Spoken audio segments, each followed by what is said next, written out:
Well, hello everyone, my beautiful abundant healers.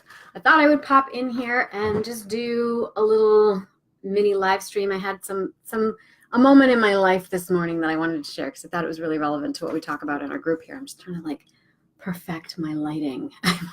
I've adjusted my desk into this different part of my house so that I would have this beautiful blank wall behind me, and now the lighting's weird. So I've got to figure that out.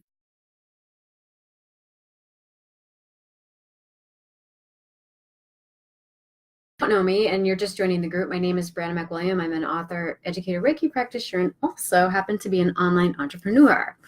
And I help therapists, coaches, and healers scale their practices online within 90 days so they can start calling in the clients, cash flow, and clout that they want, all without having to spend a ton of money on experts or gurus or piecemeal a bunch of different programs together. So the Abundant Healer 90 Days to Scale Your Practice Online is my program. And the information that I share in that course is a bit of what we trickle into this group here and have free and comfortable and safe conversations about what it's like to be a therapist, coach, and healer and trying to make it in private practice, right? However that looks like for you. And so for the majority of people here in this group, it's going to be how to scale that online. Okay, so today I kind of wanted to talk about 4 ways to master your money conversations. And what brings me to this topic today? Well, so today in the past week, I signed up for a new membership to the gym, and I got 2 free personal trainer sessions with personal trainer. And so the first session, they do kind of like an overall assessment. They ask you, they do your measurements. They ask you what your goals are and when you can expect to see that happen. And then the second day, they do like a stress test and a fitness test, and you go through all these different things. And then at the end of that, they tell you, okay, so this is what you can expect. This is more or less what you should be doing. If you want to know specifically like the kinds of exercises, if you want a regimen, if you want a program and or workout and some accountability to that, then that's when you sign up for the personal training packages, right? So it was very interesting. I found out a lot of great things about myself during the assessments, some scary things too. Sometimes I wonder if they don't inflate a few of those numbers just to make them extra scary. But so I found out today, for example, that my legs are strong enough to lift 300 pounds, which is pretty amazing. So it was going really well. My trainer was really great. He had his own personal story where he's like, and in no way I didn't feel I was trying to sell me on anything, but he was just like, yeah, when I first came to the gym, I had a tire around my waist, and I was burnt out at a job that I didn't love, and I just made this radical change, and he started working out or whatever. And now, of course, he's very fit. And he was just like sharing the story in passing, and it was actually quite inspirational. Even though I don't think he was intending it to be that way. I think it was actually just, his story.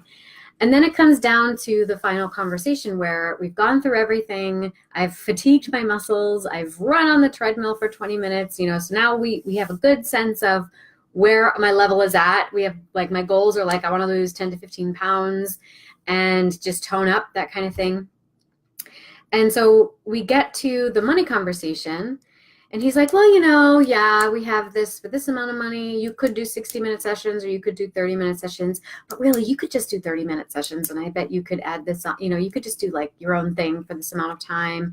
And then he said, if you do this deal, you make more. But if you do this deal, it'll be less. But you can just take it and think about it. You don't have to commit to anything right now. And I was just I'm sitting there and I'm just like, you were doing so well. You were doing so well. Don't drop the ball now, right?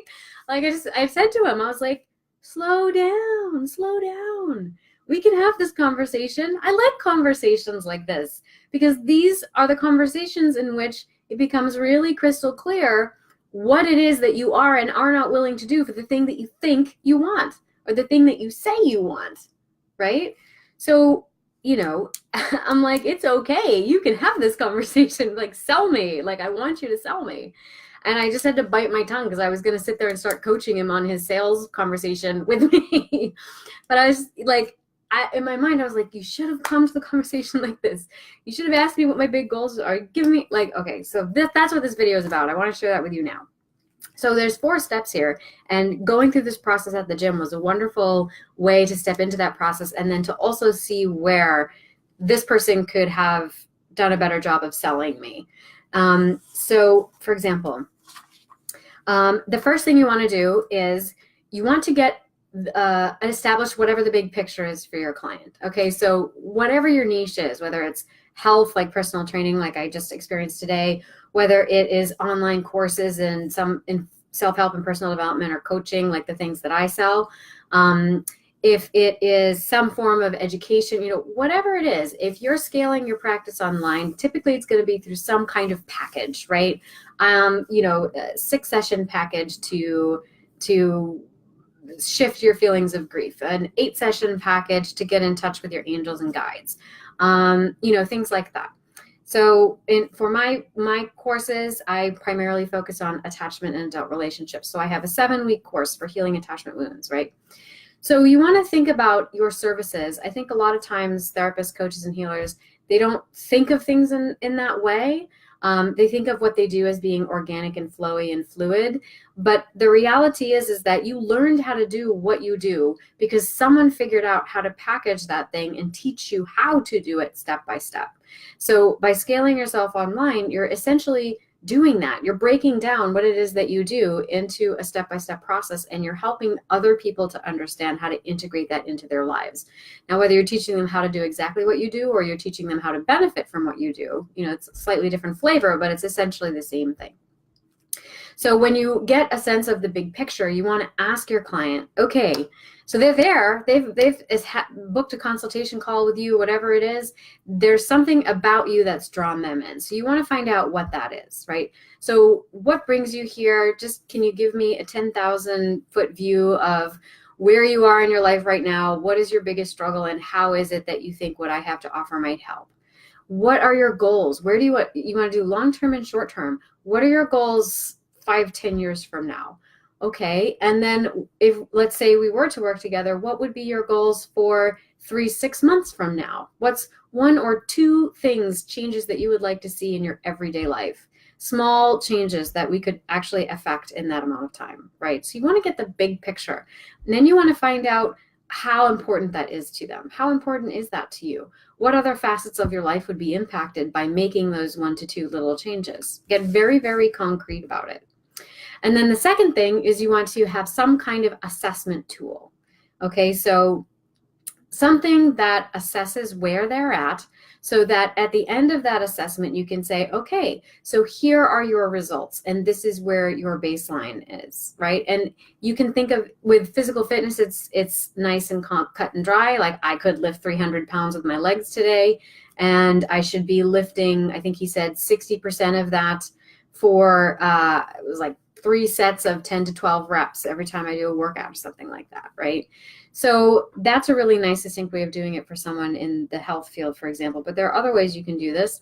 When people come to my sales funnel for a Healing Attachment Wounds course, I have them take a quiz. And in that quiz, there's 4 questions that sort of assess where they may be in their process. Now, in the Abundant Healer program, I have everybody go through a process of creating a client journey for their ideal soul clients, for their client avatar. So everybody who comes to you is in the middle of some journey that they're on. And you will find that your clients will have phases in that journey. And you got to think about in what part of their journey are they coming to you, and how are you going to help them get from one phase to the next. So in the Abundant Healer, I coach my clients on how to come up with, assess, and create that 4 phases of their journey, right? And then once you understand that your clients are in a certain phase of their journey, then you can start to assess where they're at, what they need, what they're struggling with, what they are going to have to accomplish, acquire, or change in order to get and grow into that next phase, right? That's that transformational process. So you want to think about different phases that your clients may be in when they come to you, and how you're going to get them to the next level of that phase. And also, you want to think about what they can expect in terms of time. time is a big one, right? Time and money. What can they expect in terms of time? So especially for those of us that are working in the realms of emotion and in the realms of things that may feel more esoteric or organic, right? You want to think about what are the things that you can literally deliver to them that they can acquire and implement in a certain amount of time. So, sometimes therapists might say, well, that's not what therapy is about. It's just about, being present in the moment. And yes, that's true. However, oftentimes what you are delivering in a therapy session is a model for how a person can shift their perceptions, a framework for how someone can start to practice self-reflection in such a way that they are able to have aha moments and insights, right? How to put insight into action in a lot of ways, okay? And there are lots of techniques and tools for therapists out there. So definitely those are things that you can deliver on. And that's what the majority of the courses that I make do. And I've done that well enough to start bringing in up to $10,000 per month in online revenue as a creative arts therapist, okay? So you want to think about that in your assessment process. You're going to assess where they are in their journey. You're going to give them a couple of tools and or questions so that they understand where they are in their journey. You could even share the 4 phases of your client avatar's journey so that they understand where they are, right? And then you give them a sense of what they could expect to see, to understand, to receive in a certain amount of time. So, I recommend, even for therapists, be like, okay, so you have your free consultation session and someone comes to you because they're struggling with a specific thing, right? And you're like, okay, well, based on your answers to these questions, I would say you're at this phase of the journey. Overall, there's about 4 phases, and this is more or less where you lie. In order to get from this, try not to jump from A to Z, because that's just going to make you bounce right back to where you started, because you can't teach a child to dance salsa before it's even walking, right? So let's take this step by step. So in order to get you from this phase to the next, here are a few of the tools that might be useful to you, whether it's cognitive reframing, whether it's how to get in touch with your angels or guides, whether it's going to the gym and working out for 30 minutes a day, 3 days a week, right? Whatever the tool, method, or process is that you are the authority in and that you're willing to share with someone, right? So this is what you can expect to acquire and to understand, to learn in a certain amount of time. Now, let's say you believe it's going to, I think it'll take 6 to 8 sessions for that to happen. If you're able to purchase those sessions in advance, there's this much of a discount on those rates. If you'd rather do session by session, this is how much it costs, blah, blah, blah. So that's where you start creating your packages and establishing a product ladder, okay? Now, let's say they do that 8 sessions with you and they decide, I really want ongoing therapy. Then you can decide if you want to do something that's ongoing or if they just buy another package, right? So that's the first 3 things, or the first 2 things, right? So you're going to establish the big picture, you're going to assess where they're at, and you're going to give them a context for their results, okay? Then the 4th thing is you're going to put it on a value scale, right? You're going to somehow take a look at what their value scale is. Okay, so now we know this about you. We know this is what you want in the long run. We know that this is where you're at now. We know that this is what it's going to take to get you to the next step moving towards your big picture, right? And this is what you could expect within a shorter amount of time, like the more immediate results. So let's put that on a value scale, on a scale of 1 to 10. How valuable is that to you? So for me, just to use the example we're using today, I want to lose 10 to 15 pounds in the next 3 months and tone up. How valuable is that to me? Well, I have to think about what does that mean in the context of why? Why do I want to lose 10 to 15 pounds in 3 months? Well, so there's the superficial reasons, like I just want to look good in my clothes and I've let myself go a little bit, so my clothes aren't fitting so well. So there's the vanity aspect of it, but that's really kind of the surface layer, because beneath that, to me, it's actually really more about self-discipline. And what is self-discipline about for me? Well, self-discipline is about me being my own boss and being in charge of my life and working to live, not living to work.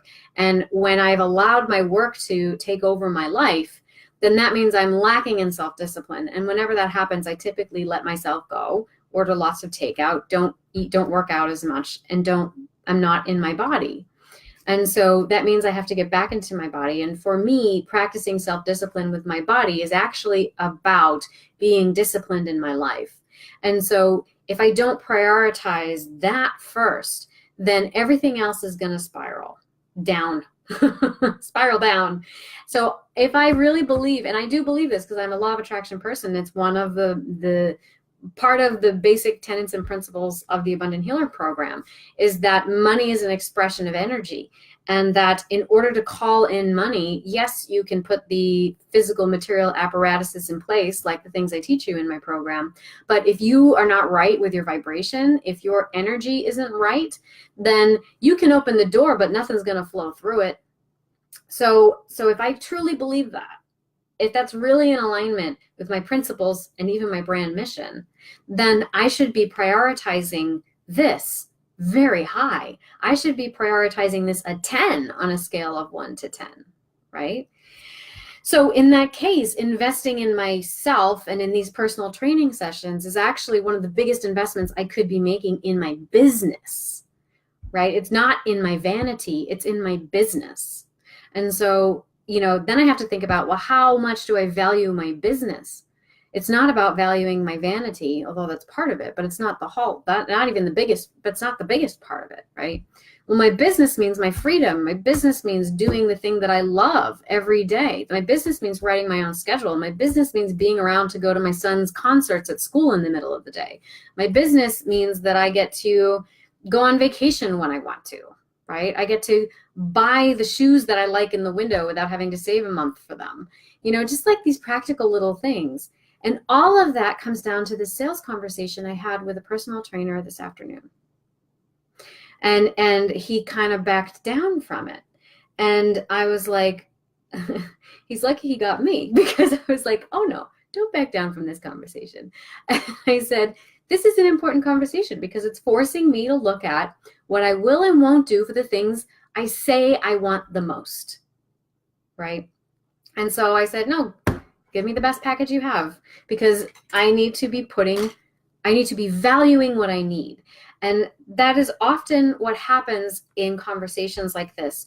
And in life in general, we don't value what we need. And we are taught over and over again that our needs are not as important as whatever's going on around us. And that's what leads us to stepping into these burnout jobs, because we're prioritizing our boss or the bureaucracy of the agency, or prioritizing what someone at work needs over what we need, or prioritizing what the system wants versus what we want. Or we think we have to keep helping more and more and more and more clients if you're in a practice that's thriving, to the point where you're burning out, right? Because you think that, well, my practice is going to fail if I don't take on all these clients, right? So it's a shift. We have to shift from thinking that if we are producing and working hard, then that's what's going to give us results. But it's a never-ending cycle, because if you're working hard all the time, you can't take in those results. You can't enjoy them. So we have to think about how do you start to value what you need and then prioritize it? Because sometimes we do value what we need, but we don't prioritize it. And that would be for the same reason. It's kind of a disease that we all have, right? Okay. So that's number one, big picture. Number two, assess where they're at and then put the results in context. Number three, you're going to look at the value scale. How much are they valuing what it is that they really need? Okay, and sometimes one of the ways you help people to understand how they're valuing and prioritizing what they need or not doing that is if you deal with objections. And that's the fourth thing. Okay, how do you address objections? Well, my best way to do that is by asking questions. Okay, is asking questions and helping people to see where they are actually valuing things, where they're prioritizing things, where they're actually putting their money where their mouth is, and if that's really where their money should be going. Because if you think about it, money is the biggest expression that we have of how we value stuff, including ourselves, right? So for example, okay, well, how much would you say, we'll do an objections for this audience here. How much would you say, as a therapist, coach, or healer, you've already spent on whatever education and training you have to do what you're able to do, to know what you're able to know, to impart your message to who you want to impart your message to. How much would you say you've spent on that? And what was the expectation? What did you expect? Spending that amount of money on something, what did you expect? Well, I expected to learn how to do this thing. Well, why did you learn how to do that thing? Well, because I wanted to make a living off it doing something that I love. Okay. Are you? Are you making a living off of doing what you love? Are you loving what you're doing? Are you working to live, or are you living to work? And so what would be your hang up in investing as much money, if not less, because usually that's a lot of money. People spend thousands of dollars on their education, master's degrees, licensing exams, for the therapists out there, for the coaches and healers, certification programs, retreats, workshops, all of that. It's a lot of money. Now, how much have you invested in learning about how to turn that skill into something that will actually bring in some livelihood for you, some revenue for you, so that you can start to live off of your talents, your skills? Well, a lot of people aren't willing to do it. And in fact, I did a deep dive survey of my list last month, and this is an interesting thing. Almost every single person who responded to that survey said that they were not really willing to spend anything on a program that would help them boost their business. Like, the number one rule in business is you have to spend money to make money. And almost nobody was willing to do that. And that was really fascinating to me, because it means that money mindset blocks are probably the biggest block when it comes to therapists, coaches, and healers. Really. And it's often tied in with ideas about worthiness, and it's often tied in with ideas about boundaries. I don't want to push myself on anyone. I don't want to convince anybody of anything. I just want them to, come to me open arms and know that they just want me. And it's so fundamental to why we even go into studying these things. We study these things because at some point, somewhere down the line, we didn't feel seen, we didn't feel valued, we didn't feel worthy enough. We had a narcissistic parent, we had a trauma in our lives, we had something that brought us to the helping and healing professions because we needed to be helped and healed. And so then when it comes to these money conversations, that part of ourselves pipes up, and it's like, oh no, I can't ask for that. And I don't feel right making someone else take a look at how they are or are not valuing themselves and becoming this shrinking violet, right? So how much do you spend on your smartphone? How much did you spend on your vacation last summer? How much did you spend on that pair of shoes you bought last week? How many times do you buy shoes in a year? Okay, so why? Why did you spend money on that? Why spend money on that and not on your business? Why spend money on an education that's going to get you 50, 60% of the way, but not the extra 40% on what's going to get you to 100% to where you thought would be having learned these things? Why not? It really comes down to how you are valuing what you need and what you really want, and if you are really deserving of that, and if you are capable of following through on something for yourself. And so that's where we have our fears of perfectionism coming in, right? And fear of failure, and fear of I'm not worthy enough, I'm not capable enough, I can't make it happen, right? I need to be this, I need to be that, I need to be salesy, I need to be pushy. No, you just got to be yourself. You just got to be yourself and show up in that way, right? So that is the fourth one, addressing objections, and really helping someone to see where they are not valuing what they actually need, which is in service of the big picture. And money is an expression of value. It's also an expression of your energy. Okay. So I hope that this is helpful for you. Okay. It's not about pressuring anyone or making them feel bad if they're not ready to take that leap with you. People are at different phases in that journey, right? Those 4 phases of that journey, people are just at different points of that of their journey, and they may not be ready to work with you. And also, you need to decide what phase of the journey you're interested in working with someone. I had a conversation with Kristen, and we had the video on the feed here the other day. And she said that in having these consultation conversations, she realized I'm not willing to work with people who are in that first phase anymore. I'm much more interested in working with people who are a little bit further along. And I'm going to give myself permission to work with people who are a little bit further along. It doesn't make me less of a clinician. It doesn't mean that I'm not generous as someone who has this knowledge and this skill base. It just means that those are the people that I'm the best suited for working with at this time, because I derive a sense of joy and pleasure out of working with people who are closer to stepping into their transformational processes. That's also where I happen to hang out. So if you are someone who feels like you are ready to step into a transformational process with your business, in particular, scaling your practice in your business online, I would invite you to check out my program, The Abundant Healer, 90 Days to Scale Your Practice Online.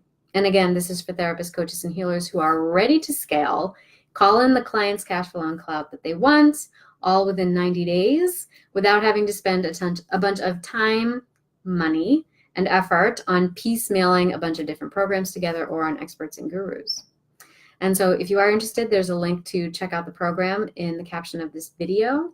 Otherwise, stay tuned, because we are going to be doing a lot more videos. I have another live stream video series coming up in January. I'm really excited to kick off the new year, new goals, new inspiration, and all of that good stuff. So if any of this resonates with you, I would love to see your comments in the feed. If you've ever had a struggle with money conversations, or if you feel like any of this was even helpful to you, I would love to see that in the feed below. The more you give me, the more I can give back.